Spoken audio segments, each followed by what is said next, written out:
The money to develop Africa is out, in and out. But the money to develop Africa is available. Hello everyone, good morning, good morning, good morning. Welcome back to another beautiful day that the Lord has made, and we will rejoice and be glad in it. Welcome back once again to Varagist HQ. Today is 11th of October 2025. This video that you just watched briefly, I'm going to still be playing the full for you. I'm playing this video for a purpose because this video has sparked a lot of debate in a particular platform. For that statement alone, most of the people that have not watched this video, they did not really know the context of this video. So they just believe because the title was "The Money to Develop Africa is Available." A lot of people have different kinds of opinions. Some are saying no, it is Obasanjo is referring to investment, is referring to crude oil, is referring to gold and stuff like that. Why some are of the opinion that the reason why former President Olusegun Obasanjo made that comment or this statement is because of the pioneer grant disbursement that we all are waiting for. So there have been a lot of debate and confusion everywhere. So I now deem it fit to I think it's hard time I bring this video to you people so that you can watch and understand the full context and the reason why former President Olusegun Obasanjo made that comment in his speech while addressing the government officials. So it is very, very necessary you pay attention so that you understand. And especially to those people who are within that group, the group will understand, they will understand themselves. It has sparked a lot of debates. So if you are one of them, please watch this video so that you understand the real context. You understand the real, I think Obasanjo is referring to, whether it's the Pioneer Project disbursement or he is referring to investment. So please pay attention to this because it will really set some certain things straight. That's the reason why I am playing this video. So happy listening. I'll be right back after the video. So don't go yet. The Vice President. You remember when they were mentioning those who will speak? I was not mentioned. And you said, why should I not be mentioned? I said, look, there are those who will speak better than I can speak, including yourself.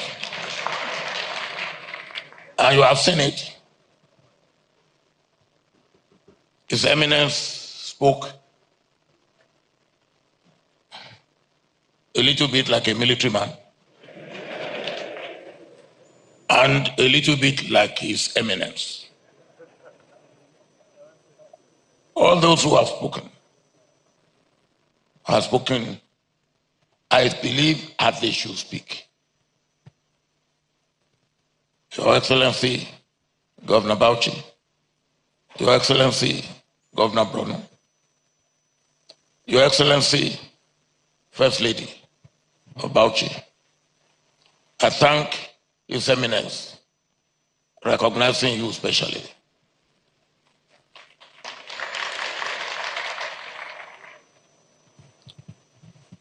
My brother, and when we were together, we walked like two brothers. Alhaji Ayali, thank you very much for your keynote address.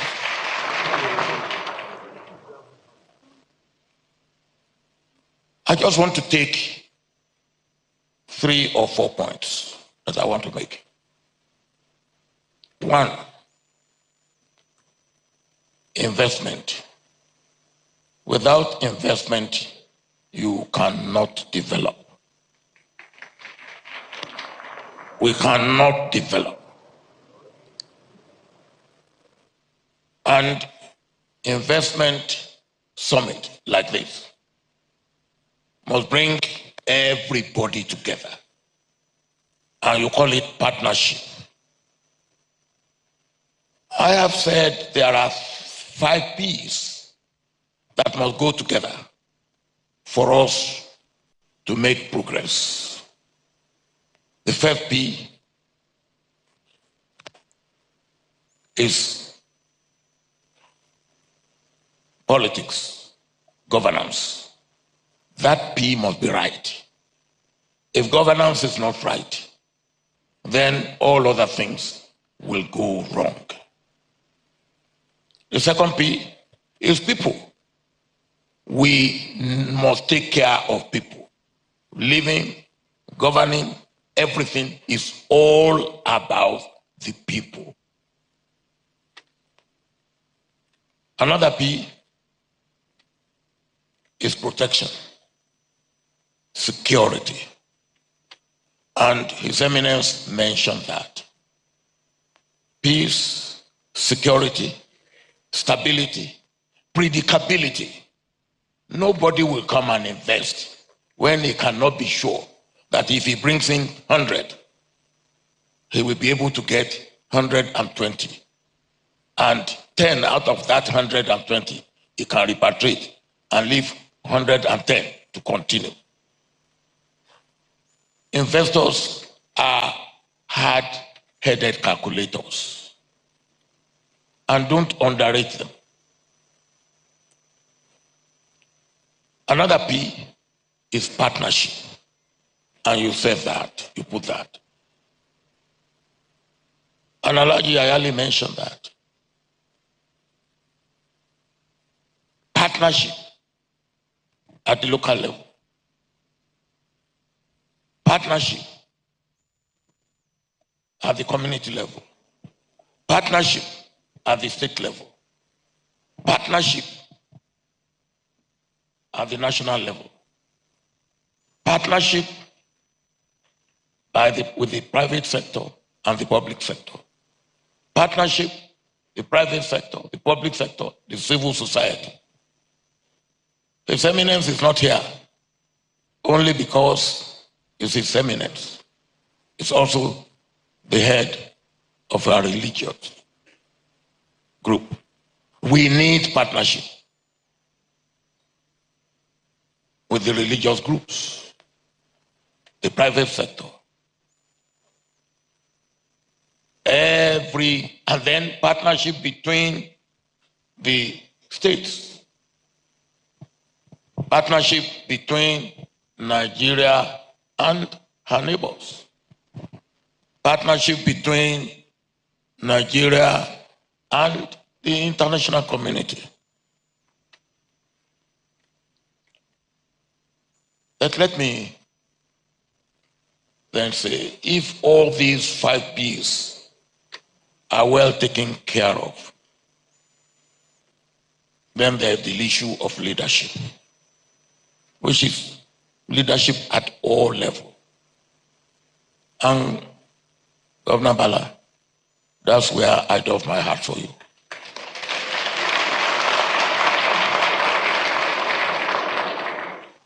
And leadership is not a picnic.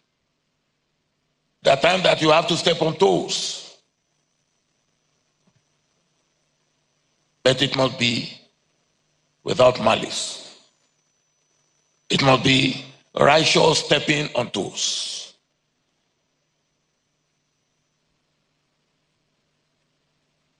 Let me give 3 examples.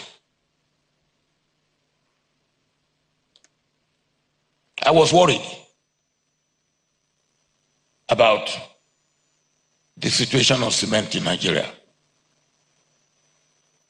And I woke up at 4 a.m. I couldn't sleep. Then I waited till 5 a.m. I phoned Aliko Dangote. Aliko was in Lagos, I was in Abuja. And I woke him up. I said, Aliko, what are you doing? He said, what should a gentleman be doing at 5 a.m.? He should be sleeping. I said, well, I have no apologies for waking you up. Can you see me at 7 a.m.? He said, Mr. President, it's bad enough that you wake me up at 5 a.m. But for me to see you at 7 a.m. when I'm in Lagos and you are in Abuja, and the first flight is 7 a.m., it is impossible. I said, what time can you see me? He said 9 a.m. And he came at 9 a.m. When he came, simple question. I said, Aliko, why are you importing cement and not producing cement? And he said to me, do you want an honest answer? I said, if I call you here, I want an honest answer. That's why I've called you. He said, because it's more profitable for me to import cement and sell than for me to produce cement, which is an honest answer. Then I asked him the second question. I said, what can I do to make you produce cement? He said again, you want an honest answer? I said, yes. He said, make it as profitable for me to produce cement as it is profitable for me to import cement and sell. Again, I haven't got where I was going, or he was leading me. I said, how do I do that? He said, tie my importation of cement with my production of cement. My head got it. I said, you can go. I called my Minister for Industry, who also came from the private sector. I said, look, I've had this discussion with Aliko. Come and go and work it out. So Aliko then planned to produce 5 million tons of cement a year. Since we started producing cement in 1956 up to 2003, we've never produced 5 million tons. So when Aliko made that, the people in the ministry said, he's telling a lie. He wants to, he's making it up. I said, all right, let's see how his lie will work. So I put 2 people in Aliko's construction site, and they are reporting to me every day. The day Aliko, the contractor, did not work, they will phone and tell me, and I will immediately phone Aliko. So one day Aliko came to me and said, Mr. President, I'm getting worried about you. I said, what have I done? He said, you know about this cement project more than myself, and it is not a government project. I'm getting worried about you. I say, hey, my brother Aliko, this is a Nigerian project. So anything Nigeria is a government project. Not only did Aliko succeed in the first 5 million, he succeeded in the second 5 million. He succeeded in the third 5 million. I started taking him out to other countries in Nigeria, in Africa. I took him to Tanzania. I took him to Senegal. That's how Aliko made it. Partnership between the private and the public. Partnership between leadership at every level. Let me tell you another one that is not Nigeria. Vietnam. Vietnam never produced coffee. They never. Then they decided to produce coffee. And within 6 years, Vietnam became the second largest producer of coffee in the world, second only to Brazil. So it can be done. When I started, after my retirement, and His Eminence said, I'm getting old. Your Eminence, you cannot jump up.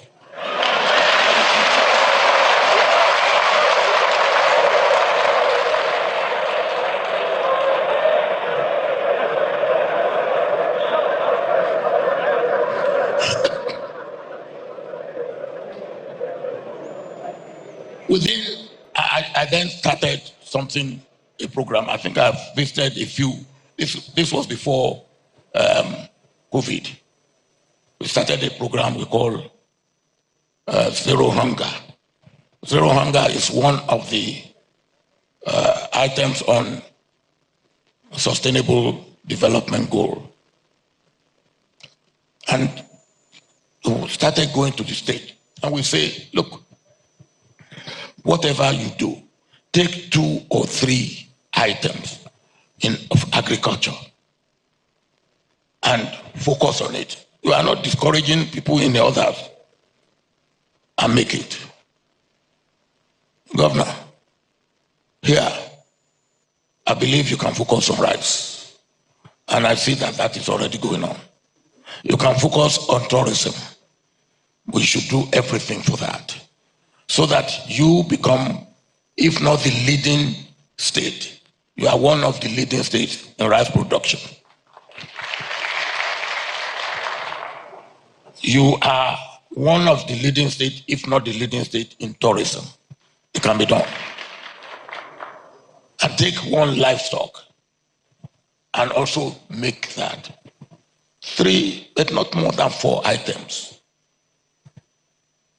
And what remains of your time, 2 years, you can still make significant progress in that area.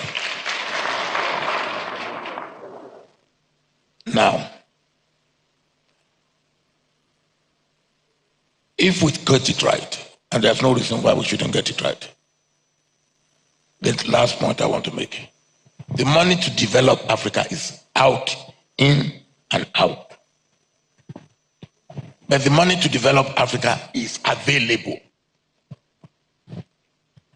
What may not be easily available is the making or creating the conditions that will make that money come in, stay in, and perform what we want it to perform. We have to create conducive environment for that money to be mobilized locally and for the money outside to come in and stay in and do what it needs to be done. You have started. Never you get tired. Make yourself a model for others to follow. Thank you.